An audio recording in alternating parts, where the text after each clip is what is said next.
Chegamos então à aula 60 e com isso nós encerramos a disciplina de Introdução à Filosofia. Exatamente há 4 meses, no dia 17 de agosto, eu comecei a contar essa história que eu vou concluir agora aqui nesta aula de número 60. Então nós passamos lá pela metafísica, por seus vários desdobramentos, né? Ali nós temos a essência do discurso acerca do ser, né? O foco na metafísica foi um foco tentando entender como se dá a ontologia por via da distribuição de objetos, propriedades, existências, questões altamente metafísicas como o próprio nada, né? E ali na parte metafísica chama a atenção em especial as modalidades metafísicas, os modos de possibilidade, os modos de necessidade, contingência e impossibilidade que podem, de certa forma, alterar a configuração do real. Então, na parte metafísica, nós fizemos ali uma avaliação bastante razoável da situação da metafísica contemporânea, fazendo, claro, um recorte de todos os debates e de todas as possibilidades de desenvolvimento que podem ali ocorrer. Então, o discurso da metafísica é um discurso bem genérico, bem abstrato, altamente teórico, é um discurso panorâmico, que não tem a pretensão de descrever os objetos neles mesmos, mas sim essa estrutura geral, essa forma universal e genérica, digamos, de todas as coisas, né? Então a metafísica é uma área das mais nobres do discurso filosófico. Em um segundo momento, nós passamos para a lógica, e ali na lógica a apresentação das formas de inferir, né, e como se dá o processo de inferência, sobretudo o processo de inferência em um fragmento da racionalidade, que é a racionalidade clássica. Existem várias racionalidades possíveis que podem ser elaboradas, desenvolvidas, estabelecidas. Nós pegamos uma racionalidade, que é a racionalidade fundada na lógica clássica, que essa racionalidade nos mostra como se dá, digamos, a operação mental, como nós podemos fazer as inferências partindo de certos pressupostos, né? Então ali chama a atenção na parte de lógica essas leis da razão, os princípios da razão e essa forma de raciocinar, de assumindo isso, segue-se aquilo. Essa forma que o sexto empírico iria condenar, dizendo que isso geraria um modo de suspensão do juízo, que é o modo de suspensão derivado da hipótese, quando algo é assumido. Mas paciência, as ciências formais são fundadas basicamente no método axiomático, e o método axiomático tem lá esse ponto, né, de assumir os axiomas e a partir de regras bem claras fazer lá todas as suas operações dedutivas. Em um terceiro momento, nós passamos para a epistemologia, né?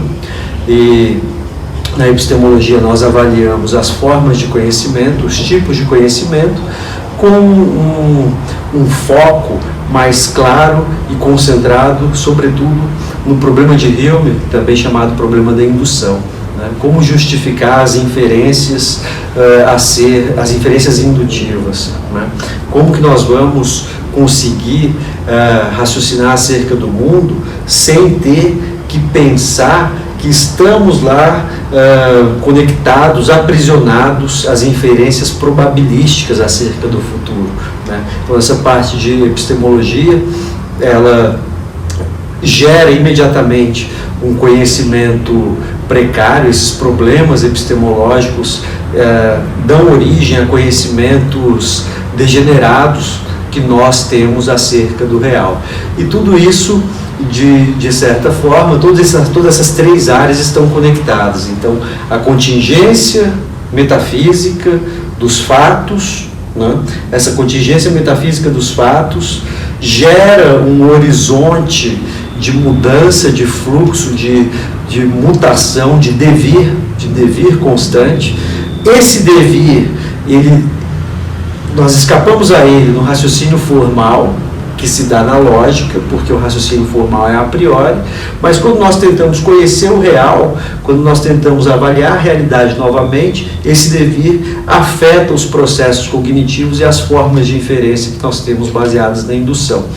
Tudo isso vai dar origem a crenças muito fortes que nós temos acerca dos estados de coisas e, por fim, a solução, a saída nesse nível nosso atual da humanidade, aqui hoje é o dia 17 de dezembro de 2020, nesse nível nosso atual, que nós não temos ainda nem tecnologia amplamente desenvolvida e nem uma ciência que tenha a capacidade de descrever com segurança a totalidade do real, vai nos conduzir, então, de certa forma, tudo isso a uma suspensão do juízo. Essa suspensão do juízo deve ser feita não como a finalidade da investigação, mas como uma prudência no nosso modo de encarar o real, né? Então, a mudança dos fatos implica uma impossibilidade de conhecimento acerca das coisas. Conhecimento no sentido de conhecimento duradouro, permanente e estável. O que nós temos são crenças muito fortes acerca de estados de coisas, né? E tudo isso, então, é uma narrativa. Todas essas 60 aulas montam uma narrativa que levam para esse encaminhamento final de sugerir a suspensão do juízo, tal lá como formulada pelo sexto empírico, né, se referindo aos filósofos céticos, esses modos de suspensão do juízo como modos de uma segurança intelectual para o raciocínio. Então a filosofia, ela é essa atividade de perguntas, de como as coisas funcionam, né? E sendo assim, a filosofia está por todas as áreas do saber. Qualquer que seja a pergunta que é feita, mesmo que seja uma pergunta técnica de uma área técnica do saber, essa pergunta ainda assim tem lá na sua origem um desdobramento filosófico e uma motivação filosófica. Então as perguntas, essa vontade humana de explicar, de dar resposta, são todas elas perguntas filosóficas. Mesmo as perguntas mais técnicas possíveis podem ser desdobradas em perguntas filosóficas. Então a filosofia é esse discurso poderoso, é um discurso sem o qual a humanidade não vai ser capaz de grandes empreendimentos, e nossa situação aqui agora, neste ano sobretudo, é uma situação bastante difícil.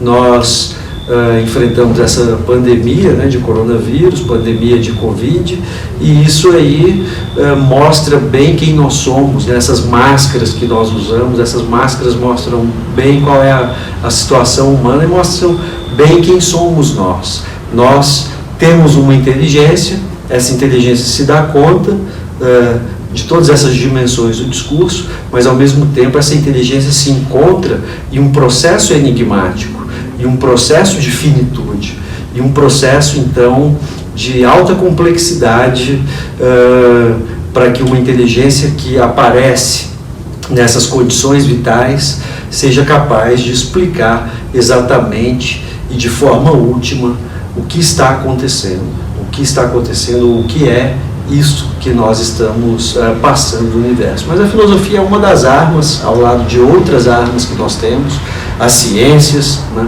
As ciências podem, de fato, nos ajudar a desenvolver tecnologias, a dar um entendimento mais profundo do real, tanto as ciências empíricas quanto as ciências formais, e a filosofia, ela vem aí como, digamos, o terreno a partir do qual tudo é construído, esse terreno essencial e fundamental. Então, a disciplina teve 60 aulas, eu pretendo rever essas aulas, corrigir possíveis imprecisões, tá? Farei correções por via de anotações, comentários ali nos vídeos, abaixo dos vídeos. Foi uma alegria para mim ministrar a disciplina para vocês. Era para ter sido presencial, não deu para ser, né? Tomara que no futuro, em breve, isso seja novamente possível. Nós estamos então, já agora nas palavras finais, eu quero mais uma vez então agradecer a todos, agradecer as pessoas que participaram dos encontros síncronos. Eu vou aqui agora colocar uma lista de agradecimentos para todas as pessoas que de certa forma ajudaram. Agradecer as turmas, tanto a turma E quanto a turma J, pelos belíssimos debates que nós tivemos lá nas aulas síncronas, nos encontros síncronos, e para mim então foi uma experiência única. Isso foi uma grande alegria. Cada um agora vai desenhar aí o seu caminho de vida, o seu caminho existencial, e é isso, a vida continua e nós vamos então seguir dentro do que dá para seguir. Obrigado mais uma vez.